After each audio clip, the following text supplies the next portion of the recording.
Hello everyone. Today I'm going to be showcasing the prototype for a fan game called Kingdom Hearts World Traveler. If you watched the behind the scenes video for World Traveler 64 over on my main channel, you would know that this is a game version, essentially, of that series that I eventually scrapped due to the workload being very high.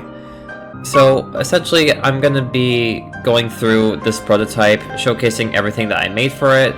I'm not going to dwell on too many things here. I want this to be relatively quick, so let's go ahead and get started. So, right here we have the title screen, which, as you can see, only has 3 options, and overall just looks very basic. It is meant to be based on a traditional Kingdom Hearts title screen. It's not really animated whatsoever. But there are 3 options. You can select new game, you can hit continue, and there's an archive, which doesn't do anything. The continue page will take you to the loading screen, which you can see here. I'll talk more about the save feature later. And here we have new game, so let's go ahead and hit new game. There is a difficulty selection here. So we have standard mode, which is the default difficulty, and then we have critical mode, which isn't really that much different. All it really does is activate the MP safety ability, which I will show in a bit. So let's go ahead and start a new game.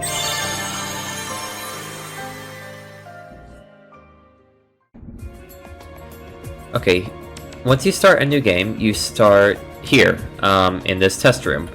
Map 001. This is the very first map I made.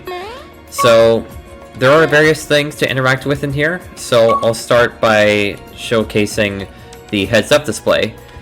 So, earlier in this game's development, I had created this menu system, which is based on the command menu from Kingdom Hearts. So, you can change the selection of the menu by pressing Q, and you press W to select an action. So, here, you have the ability to attack, which in this area is just a basic single hit, doesn't really do too much.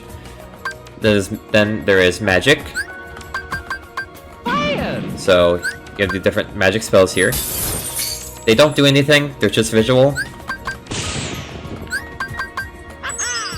Once your MP runs out, you then activate an MP cooldown, just like in Kingdom Hearts 2.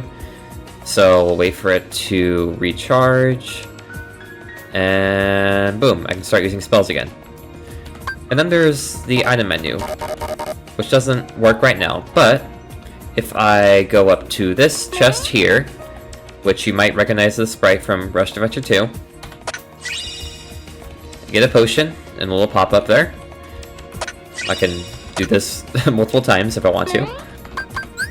And here you can see that now I can use a potion. And there are 2 more items in these chests here. We have an elixir, which restores both MP and HP, and an ether, which just restores MP. I'm gonna get all 3 of these in the menu here, like so. It doesn't show you how many of each item you have, but that sort of functionality is very difficult to implement, so it's not here. If I had more time, I probably would have implemented it, but for right now, it's not here. Yeah, as you can see, this is a pretty interesting system for RPG Maker. All of this is done with events. So as a result, it's not that deep. Even if I gave more of this stuff actual functionality, it probably wouldn't have been super robust, and maybe even a little janky. Next I'm going to show off the HP. So, let me open up the menu. So you start out with 25 HP. And generally damage is dealt in increments of 5, so if I interact with these spikes here, I take a bit of damage, and there's a bit of an animation. We're down to 20 HP. I'm gonna do this multiple times. Once you get down to 10 HP, this little low HP siren starts ringing, just like in Kingdom Hearts. And when you die,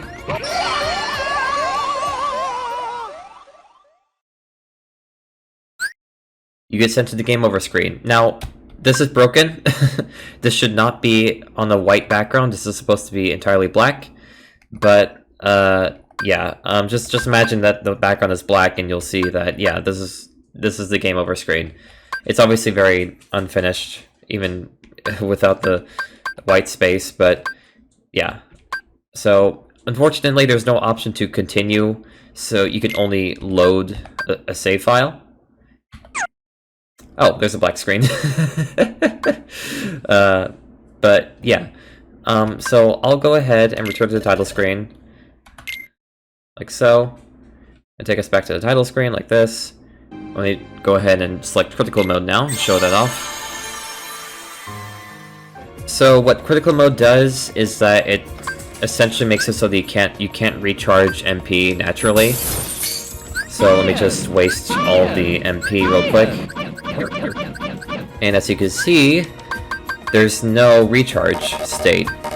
I cannot use any magic unless I use an elixir or an ether. So let me go ahead and use this.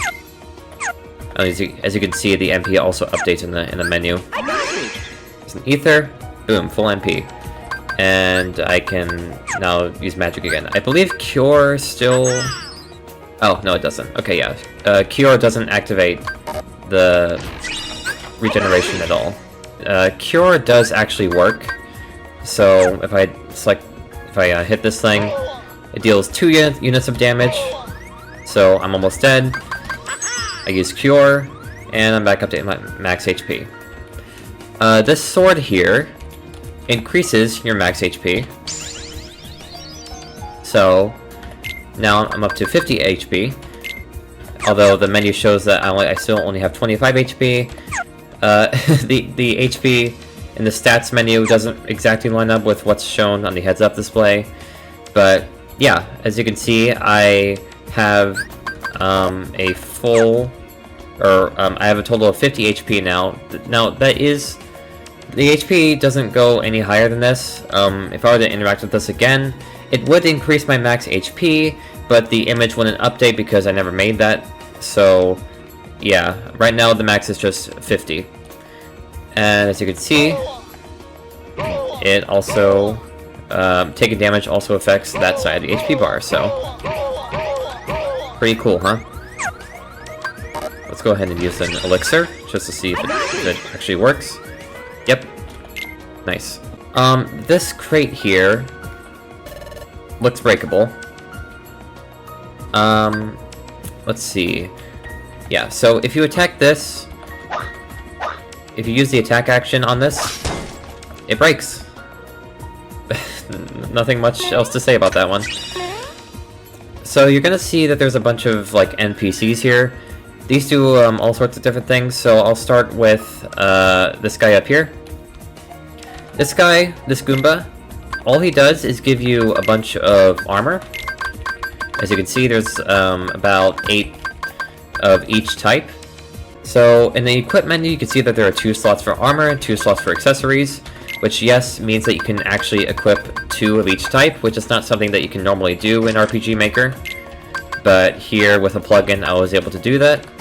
So you can equip a Shadow Hat, a Fire Bangle, a Shadow Hat, and a Rock Hat together. I'm not sure how that works, but you can do that. And you can also equip 2 accessories, so Cosmic Amulet and a Speedy Earring. Cool. And there's also a Starlight weapon slot, but as you can see, there are no other Keyblades in the game. This guy here, this Mario RPG Mario, go to lag-free maybe area? Yes. As you can see, we're now in a Minecraft area. Now this is only a test map that I made to kind of just test the frame rate. I made this game on an older system that didn't really run things very well, so I made this just to, you know, test the frame rate, make sure the game could run a bit more smoothly. As you can see, this, you know, this is kind of also a test for the Minecraft tile set, which I'll show more of later, but yeah, that's all there is here. Hi, please go back. Okay. These guys here, we have Toad, which is a dialogue test. So as you can see, we have a portrait for Sora there, while this is a test for the dialogue box. Normally the text box looks like this. B B B B B B. It normally looks like this, but for the dialogue in the game, it uses a custom text box taken from Chain of Memories, so that's what the dialogue would have looked like. This guy, I will show him off later because he shows an entirely different aspect of the game. And next we have these two. So these are battle scenarios. The top one is for the battle system that is actually used in more frequently in the prototype, while the one down here is of a more unique battle system that is done entirely with events. So just to show the difference, I'm going to start with the top one first.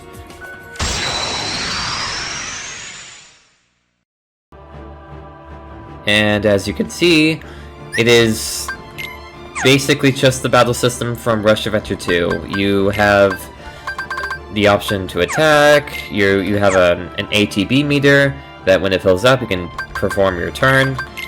It's very basic, there's nothing of note here. There is an aspect of the gameplay that I feel like,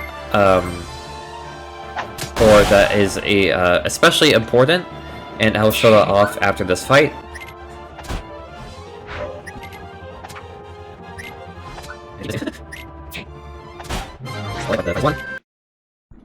And that's it. So, as you can see, that was pretty basic, but there is one aspect I have not shown yet, and that's the ability section. This is an entirely custom menu where you can equip abilities. Now, as you can see, nothing is actually showing here, but if I go into the debug menu, and turn on all of these switches,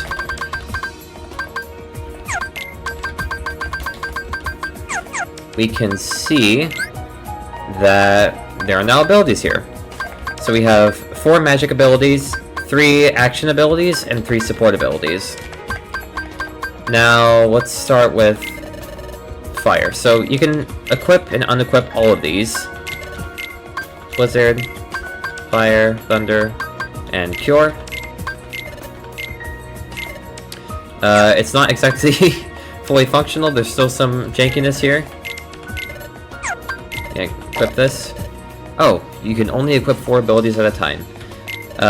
Well, as you can see, I have 5 abilities equipped, so that's not entirely accurate. All of these abilities are for use in the turn-based battles. So let me go ahead and equip, let's see, Stun Edge, the HP boost, Second Chance, and Fire. And also Blizzard. And also Cure. Thunder. I have 6 abilities equipped. I don't think this is intentional. You can actually initiate battle by hitting the attack button. So, I do this, boom. Battle starts. It doesn't give you an advantage in battle or anything, like an SRA2. It's just there for aesthetics. And if I look at the abilities here, you can see that I have all of the abilities that I have equipped. Pretty neat. There are no descriptions in the actual ability menu, you can only see them here, which, you know, not great, but there it is. So, we have a couple of abilities here. Stun Edge, Thunder, Fire, Blizzard. All the abilities are super basic, so I'm not going to show all of them off. There's Stun Edge. So yeah, that's the ability system. It's not super in-depth, but that is the basic gist of it. Quick Blitz, if you're curious, I believe this is similar to how it works in Rush Adventure 2, where it's just an attack that has a super quick startup. So Tetsuken is just a very strong attack.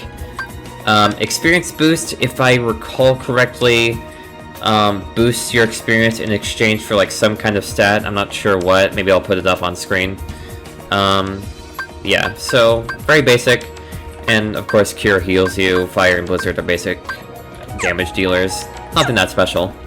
Now, this fire right here takes us to a completely different battle system, which was the original battle system for this game. So let me go ahead and hit this guy.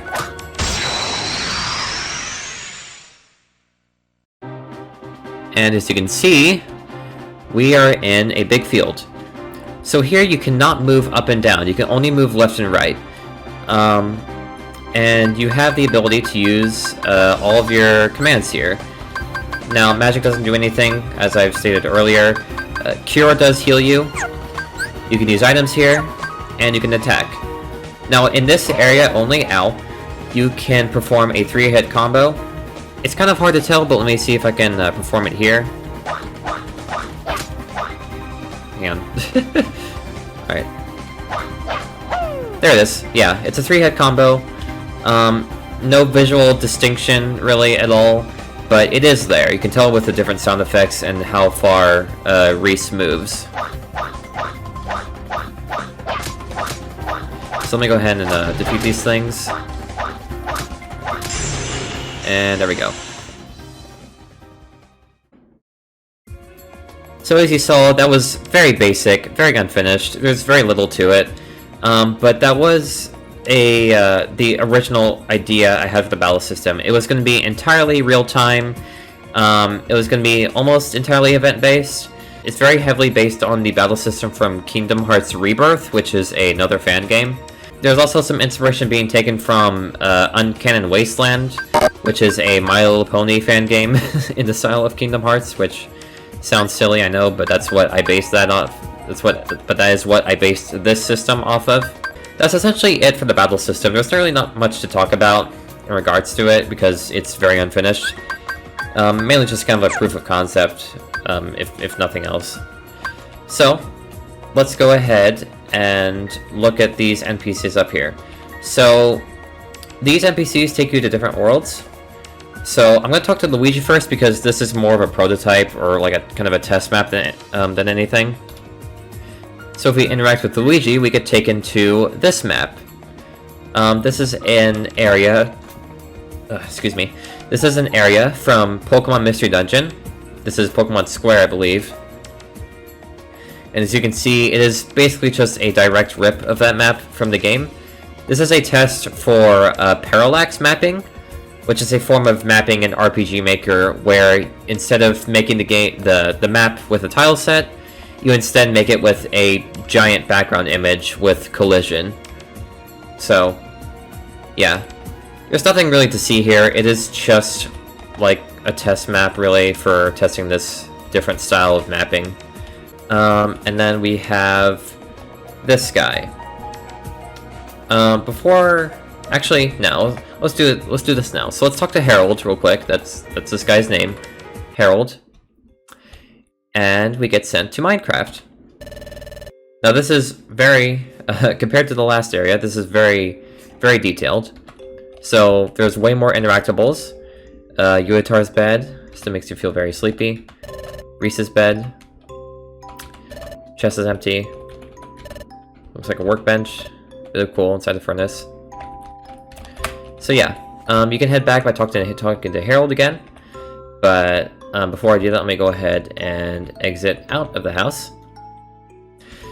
So, as you can see, there's a big area out here with a bunch of trees and stuff. Not super detailed, but yeah. So, this is Minecraft. And as you can see, this is a pretty large map. And in fact, the gimmick that I had in mind for the Minecraft world in this game was that it was supposed to be an open world map. It was supposed to be this huge, like, sprawling area that you could explore and find, like, different secrets and stuff within it. And I believe I'll be showing the full map on screen right now. Which, yeah, I had a pretty big plans for this. Now, in this game's current state, there's very little here. There's just like a cliff here at the bottom, some extra stuff, and then a river. And then if we continue going up, there's a bridge. And if we go across the bridge, we approach a village. There's a village here. Yeah, as you can see, there's a couple of buildings here. You can interact with the doors, which don't open for some reason. You can't lock doors in Minecraft. I'm not sure why the doors are locked. We have a well here.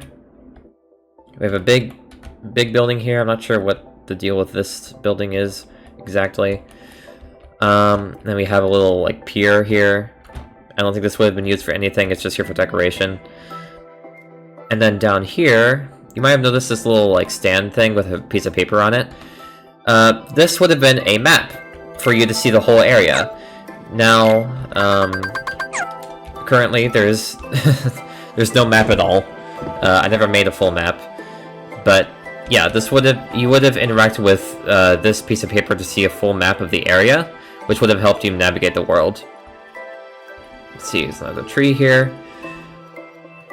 And that's about it. I believe down here, let me activate no clip real quick. If I were to head all the way down here, you can see that there's a snow area and a beach area. Yeah, here. So this is the bottom of the map. We have the beach. A snow area. There is nothing here. There's a random patch of sand down here. I have no idea why. But yeah, there's a snow area with absolutely nothing in it. Yeah, not much to see in this world, unfortunately.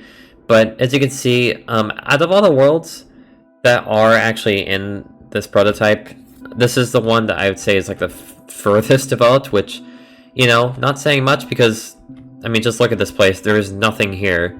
Now I believe would be a good time to show off the save system. So here we have a save point, which was also in the test map. So if I go ahead and interact with this, it fully restores your MP and HP, though only in the menu, and it brings up this save menu. At the bottom left, you can see the difficulty mode we're on, and there are 3 options here. We have the world map, save, and quick to title. World map doesn't do anything, but the world map does actually exist in this prototype, which I will show later. And then quick to title, which just takes you back to the title screen like on the game over screen. The save menu, as you can see, is right here. There are only 2 save slots because this is an event-based system. Having a whole lot of save slots with just events would have been an absolute pain, so there are only 2 slots here. Not much detail here, but this save system does work. So if I were to save in the first slot here, you can see I'm on critical mode. This file says standard mode. If I save over it, and then go back to look at it, you can see critical mode. So the file is now saved. It is fully functional. It works as you expect it to. It's just, you know, unfinished. So now we're back in the test room. There's only one other thing to show before I showcase the intro sequence of the game, and that's this guy here. So this guy will take you to the world map. Here you can select which world you want to visit and open up the menu. You open the menu here, like so. Kind of buggy right now, but not much to do. And there's a save screen. You can also save. There's no world map option here because you're already on the world map. And that's it. You cannot interact or do anything else here at all. You cannot actually visit these worlds from this menu. Like, I'm pressing the confirm key right now and nothing is happening. So essentially this is a soft block. So let me go ahead and go back to the title screen and I will be back. So before we continue on, I would like to say that I did edit a few things here before recording this video. I added this this dead herald here, just to show off this random text box, so that you know there was something to actually interact with. And I added this red guy here just so I can show off the old battle system, because originally this thing would have taken you to that battle system, but I eventually changed the battle system entirely, and therefore I changed this thing.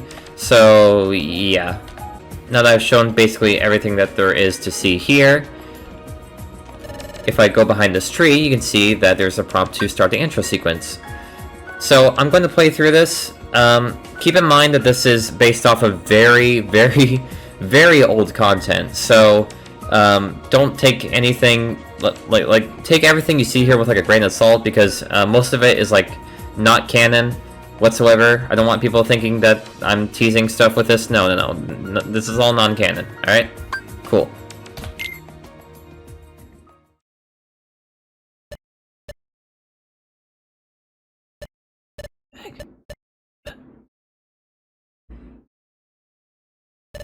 Golden light. Wake up.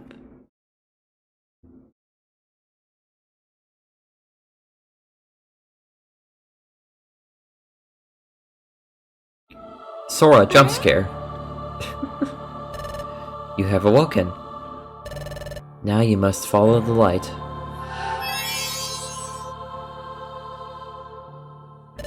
Use the arrow keys to move, hold shift to run, use Z to interact. So as you can see, Sora is here.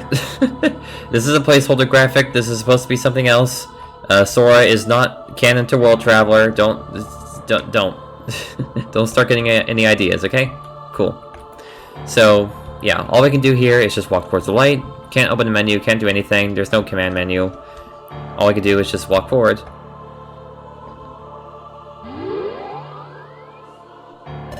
Before you embark, you must prove that you can properly navigate your surroundings.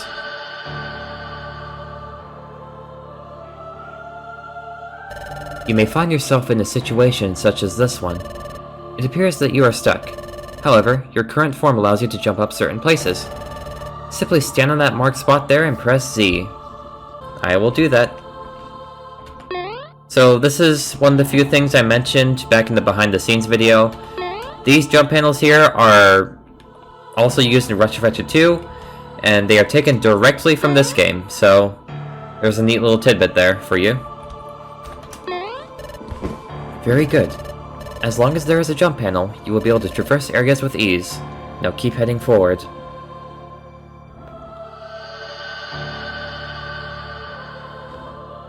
Now, it is time to unlock your power.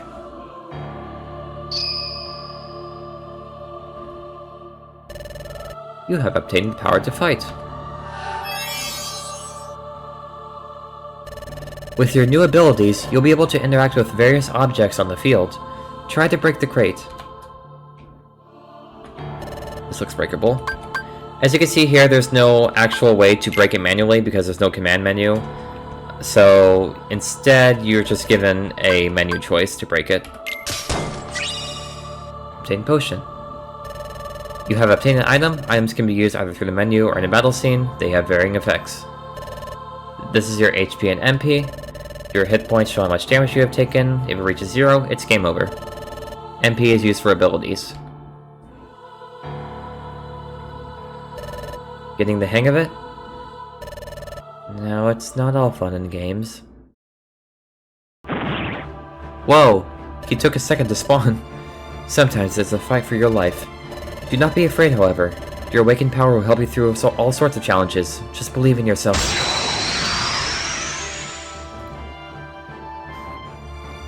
And here's the generic battle scene.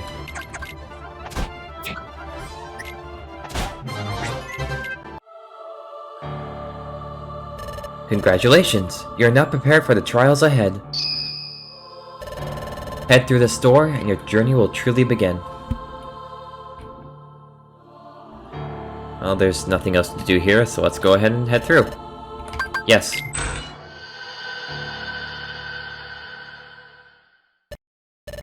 Good luck, old light.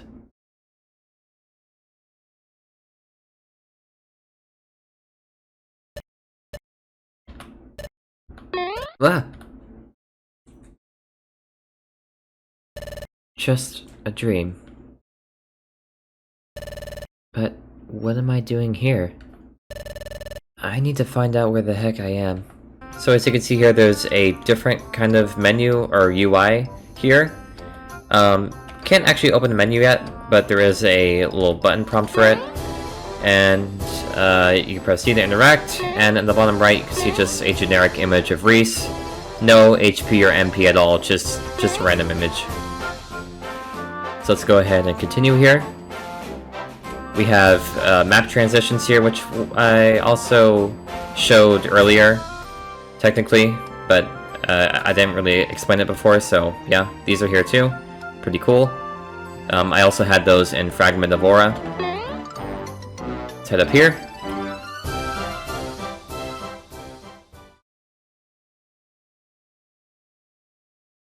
Whoa. Castle? It looks familiar. That's Peach's castle. But what am I doing all the way out here? I didn't get out of the castle last night, did I? Come on, just remember. My name! What was my name? How did I forget what my... okay, think. My name. What's my name? It's like I've got 50 different names or something. Super Race 217. Yeah, that sounds right. I've still got questions, though. I've got to get back home. Something weird is going on. Oh man, this'll be something. It sure will be, buddy. It sure will. Title drop with old logo, baby.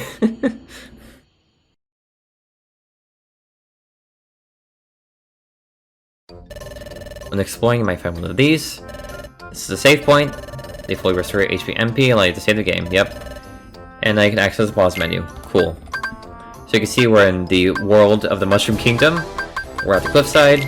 Status. I haven't showed this off yet. Quiet and reserved Mario look like he prefers to tackle things on his own. He wields a Keyblade. Lowercase k, that's gonna bother me forever. Configuration, equipment, yeah. Here's the abilities menu, nothing there. Items, yeah. Oh yeah, there's also a save menu here, but this is the default RPG Maker menu. As you can see, we see our 2 save files here.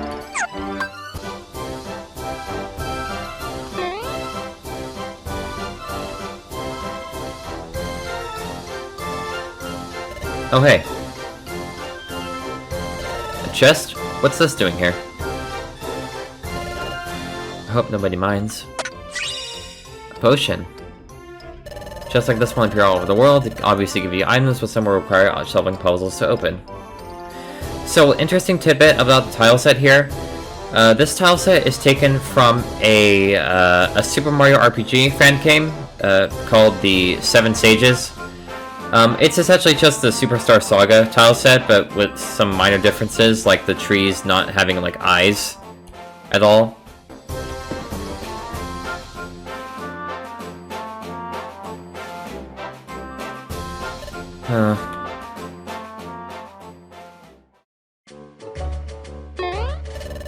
Why'd you go and do that, man?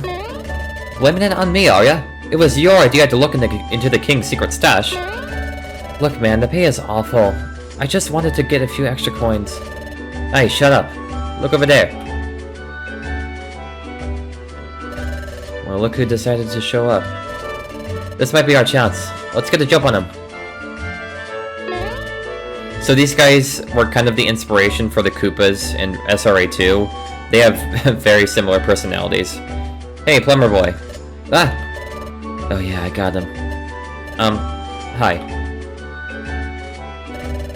Darn it, it's one of them cosplayers. Oof, you're totally right. Our apologies. Wait, man, I got an idea. Say, that ain't bad. Alright, change of plans. We're taking you with us. What? Yeah, you heard him. You're coming with us whether you like it or not. No thanks. Kid, look. We just need to borrow you for a sec, okay? I actually need to be somewhere right now, so... Kid, if you don't come with us right now, we're going to have to The heck? Wait, the creatures from my... Whoa, hold on.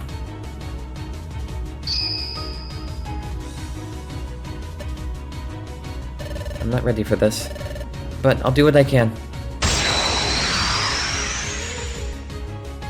Yeah, so Reese just casually uses the Keyblade here. Alright, we have 2 shadows, so let's just get rid of both of them.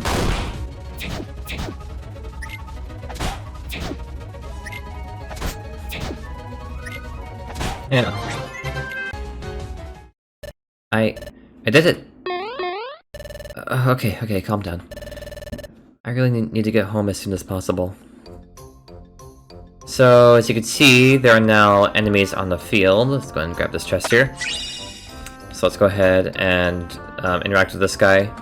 So you can't attack on the field, so there's no like preemptive strikes or anything at all. Okay, I leveled up. Very cool. I'm also getting money from the fights. As you can see in the bottom left, there's money. So, yeah. Another enemy there. There's some jump handles here. There's an enemy up there. Enemy right there. Not gonna fight all of these guys. Oh. Well, we've hit the end of the prototype, or the prologue. Well, yeah, so that's it. There is nothing else beyond this point. That's the end of the Mushroom Kingdom. I have not made anything else beyond this point. And with that, I believe that's just about everything. So let me go ahead and move to a different area. I'll go ahead and look through the rest of the prototype to see if there's anything else I can mention. If not, then I'll go ahead and wrap this up. So I ended up having to re-record this section because I had originally recorded this while my microphone was off. So here I am in the morning recording this now. So yeah, I had looked through the game's files and database and found a couple things. There's like one unused sprite, which is only unused because of a programming error. It's for the world map. And then there's an unused track, which is the battle theme for the Mushroom Kingdom. And then there are mainly just unused enemies. So in the game, there are only Shadow Heartless, but in the database, there are soldiers, which don't have any troops associated with them. There's a Dark Side, which is a boss that has a unique victory animation, and then the Flying Mario Head. Oh joy!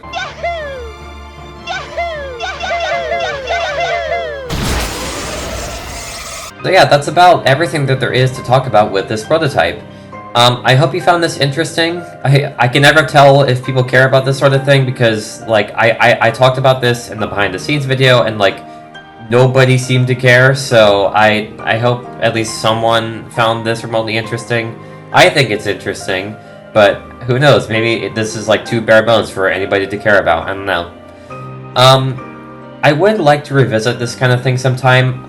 Making a Kingdom Hearts fan game, or like a Kingdom Hearts style game, is something that I really want to do someday. It's just, I just don't have the time, really. So, who knows, maybe I'll revisit this idea, whether it's something related to World Traveler, or if it's something more original. I don't really know. But, regardless, I hope you enjoyed this video, and I hope to see you again soon. Hopefully this side channel won't remain dead for that much longer, so see you later.